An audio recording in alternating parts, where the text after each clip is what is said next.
Good morning. I'm so happy to invite y'all and glad you chose to participate in our first virtual stroke support group. Due to the COVID pandemic, we've been unable to hold our in-person support group, so we're glad that you're able to be a part of this. This is an interactive Facebook Live, so we appreciate any of your comments and feedback. Please don't hesitate to give us a call or enter in the chat any questions you may have or feedback. Now, in the South, we love our food. Food is part of fellowship, and that's part of our life. And Christmas time can be a hard, difficult time to make the best choices. But once you've had a stroke, you can have another stroke. So it's very important that you choose to eat wisely. And we have Maggie Larson here from the University of Mississippi, and she's going to talk to you about the best choices during this holiday time. Maggie? Thank you, Wendy, for that introduction. As she said, my name is Maggie Larson. I'm a dietetic intern from the University of Mississippi. And I know the holidays may look a little different for you this year, but whether you're staying at home eating with your family or you're going to be out eating with your friends or family as well, here are just a few tips to help you eat healthy over the holidays. So if you're going to be cooking at home, then you kind of have more of an advantage because you get to control what you eat. So here are just a few tips. The first one is that you could try swapping out a few ingredients in your holiday recipes with some healthier options. And I'm going to talk more about this on the next slide. The second one, we don't want to forget about our vegetables. It may be tempting to skip the vegetables and go for those casseroles at first, but we want to remember to try and make at least half of our plate some form of vegetables. So when you're grocery shopping, we want to choose at least 1 or 2 vegetable side dishes that can be cooked raw, steamed, grilled, or roasted. This is going to help provide a little bit of extra fat from those calories and the sodium in our casseroles when we include our vegetables in those. So examples could include Brussels sprouts, broccoli, asparagus, cauliflower. These are all going to be really high in nutrients and also fiber. It's also important to eat those vegetables first on your plate before you eat the other items, as you may get too full at the end and forget them. We also can try using other cooking methods when we're cooking meats, such as baking, broiling, or barbecuing. When we're cooking turkeys or hams, we tend to want to fry them, and that's going to cause a little bit of extra fat from the butter, the oil, or the margarine.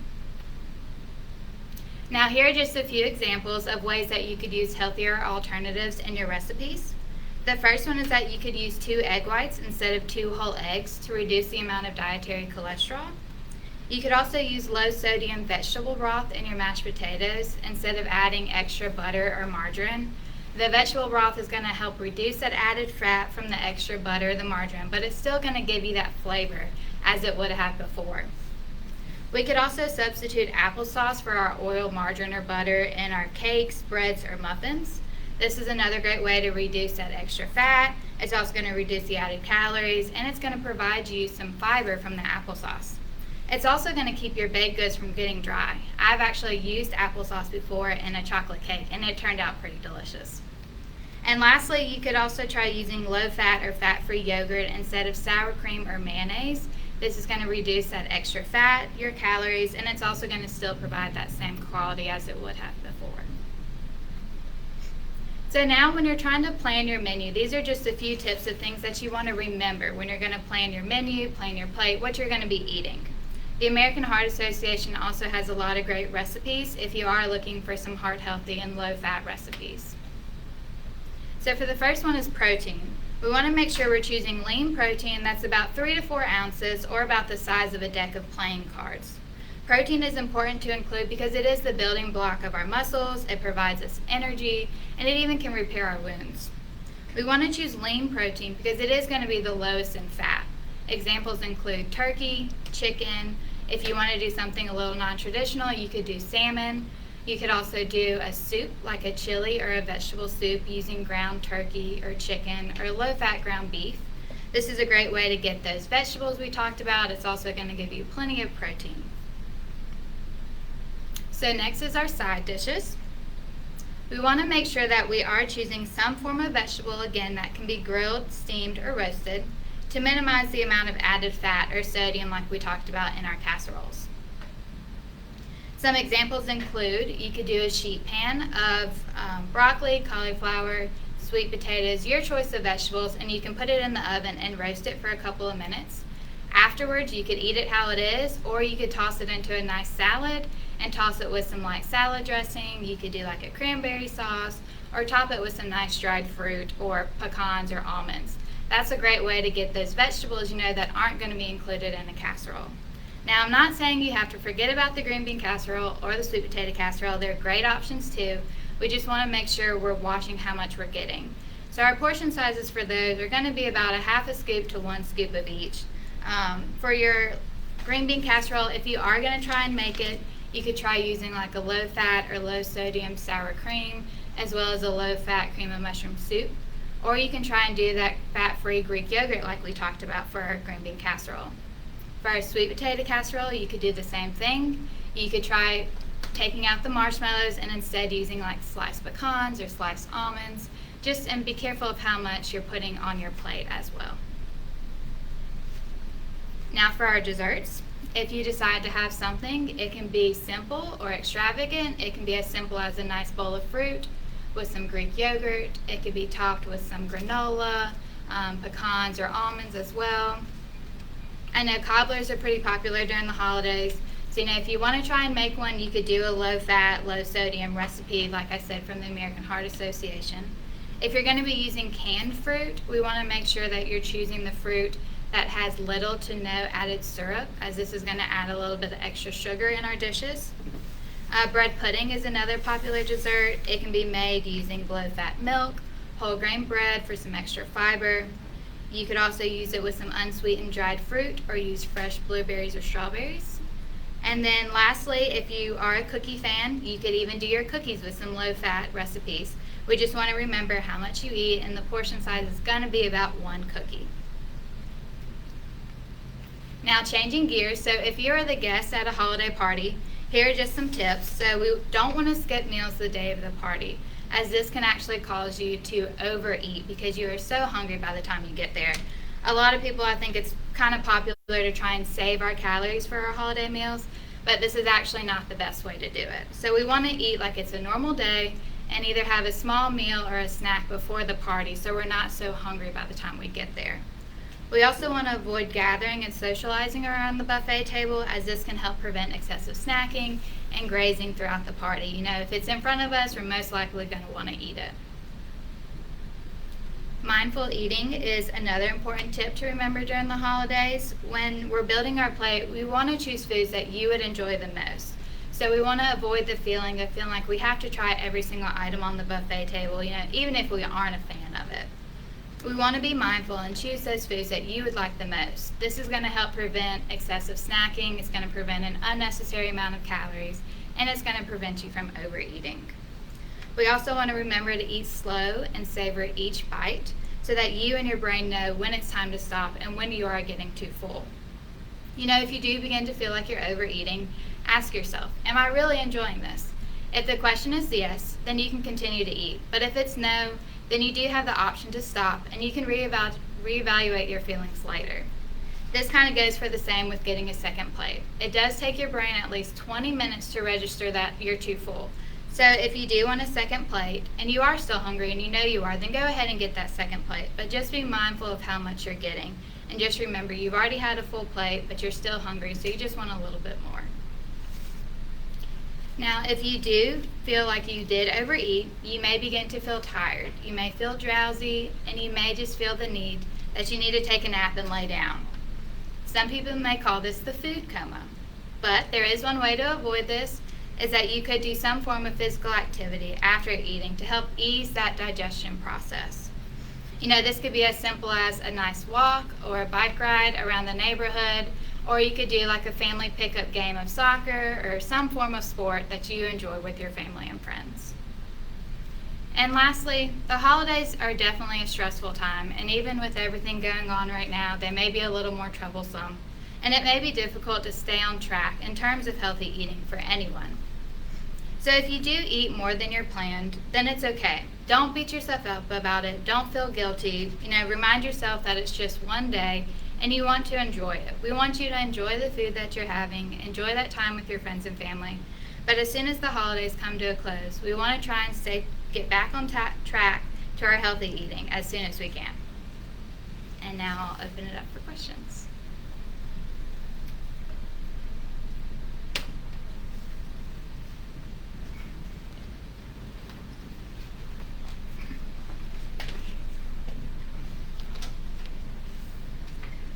Thank you, Maggie. We appreciate your help in coming to educate during our stroke support group. And from her last slide, that ties greatly into our next part, which is staying active during the COVID pandemic, during wintertime when it's cold. So as always, here we are also staying 6 feet apart. We're doing our part and staying 6 feet apart. During the COVID pandemic, I know holidays may look a little different this year. I know myself, I plan to put in some extra time with my family and also cooking with the wonderful substitutions that Maggie just said. Now, with any activity program, always check with your physician or therapist before beginning any activity program. Now, we have Miss Bonnie here who's going to help you learn a few exercises that you can do and just work into your day. Depending on your day, you choose when is the best time just to work these few easy exercises in. So she's going to help guide us. The first one is called a reach and hold. You're going to sit out away from the back of your chair, arms crossed in front of you, and then you're going to raise your arms up and reach to the sky, kind of like a ta-da, look at me. And that'll help open up your chest. You take a deep breath during the wintertime when we're prone to pneumonia. It's really important to take good deep breaths and fill up those bottom lungs. Now, our next exercise that's similar to this is called a reach and hug. So you start with your arms down at your sides, and then you're going to reach up and give yourself a great big hug. You can even give positive affirmations like, this is going to be a great day today. If you can, try to reach and touch your shoulders, but you don't want anything to hurt. We just want to gradually try to move and take deep breaths. So our next exercise is called hip circles. Make sure you don't slide your hip. You want to try to sit up away from the back of the chair with your knees together. Lift up one leg and slide it out to the side. This will be difficult to do in an armchair because you won't have that space. So a great idea is at the kitchen table. Now, don't do the same side over and over. It's important after you do one side and bring it in to do the other side and bring it in. And this will help activate your core muscles that on all of us at this time may not be fully working. The next exercise is called a tushy squishy. You've got one tushy on one side of your bottom and another tushy on the other side of your bottom. So if you can sit relaxed in an armchair at the back of it this time and just gently lift your bottom up. Please know that most of us cannot get as high as the model in this PowerPoint. You don't have to even try to get that high. We just really want the muscle to work. So as we're more sedentary, we don't have quite as much extension in our back, and this will help those muscles work right there. But again, always follow the rule of no pain. We don't want any of these exercises to cause pain. Now the next one is a sit to stand. If you have to push up from the arms, that's fine, but then your legs do not get quite the workout. So sitting to the edge of the chair, lean forward, nose over your toes, and then push up to stand. If possible, don't let the back of your legs touch the chair so that way you're not pushing off with it instead of using your legs properly. And as you stand up straight and tall, take a deep breath in through your nose and out through your mouth. Taking deep breaths is really important. Now, as Maggie said, after you have a nice meal, you don't want to go into that food coma. So walking is a great activity, just simple walking in your house or outside and if you have pretty weather. A good rule of thumb, if you're not on a fluid restriction, is to follow a walking protocol. Really try to drink extra water from the time you get up in the morning to about supper time. That way, at the end of the day, you won't be thirsty and guzzling water at the end of the day, then you're up all night going to the bathroom. Another good benefit if you drink more fluids during the day, you are going to have to get up and walk to the bathroom. So you'll be more active. So while you're walking, just in your house from room to room or place to place, try to challenge your balance a little bit. You can turn your head, turn in a circle as you're walking, stop, go. This will help your balance and your riding reactions. It's important to lift your legs completely and fully off the floor. You do not want to shuffle your gait.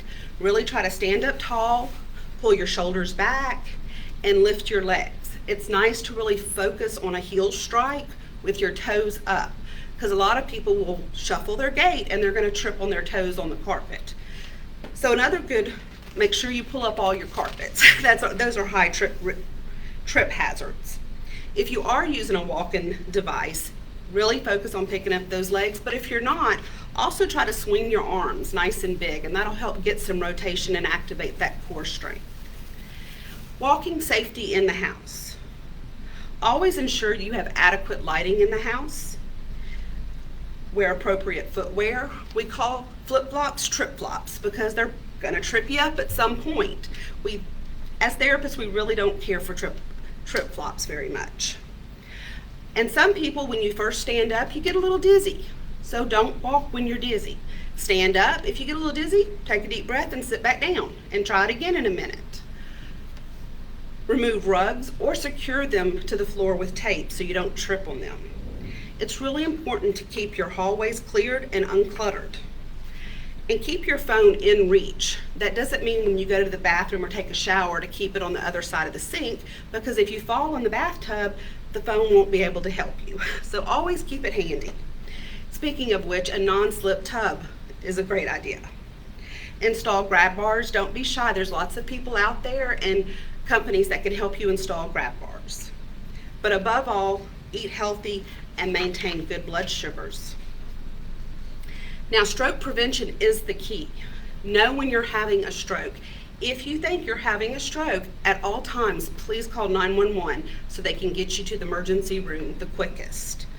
And a good way to spot a stroke is to be fast. Look for face drooping on one side, arm weakness on one side. They may have difficulty speaking or articulating what they like to say. And time is of the essence. We need to get them to the emergency room so the proper professionals can evaluate them. And if you have had a stroke, you're at a much higher risk for having another stroke. 1 in 4 people who have had a stroke will have another one. So to be the 3 of the 4 people that don't have another stroke, it's important to follow the guidelines that Maggie laid out when you're eating. You can't control all the risk factors, so you need to be aware of the ones you can control. You want to control your blood pressure. Take the medicine exactly as your physician prescribes. Make sure you have a healthy eating habit. Don't smoke. You can control that. Make sure you take all your medicine and monitor your blood sugars and your blood pressure so you can report those to your physician. Stay active so you don't form any blood clots. And always follow your doctor's recommendations. We are hoping that we have a success with this virtual stroke support group. Please don't hesitate to give us a call if you have any questions. This is our next 6 months of Stroke Book Live as the pandemic continues, and we hope to have y'all up here again real soon when the 6 feet apart and COVID pandemic lessens a little bit. We have some phone numbers that you can call if you need more information. And please feel free to suggest any other topics that you're interested in. Thank you for your time.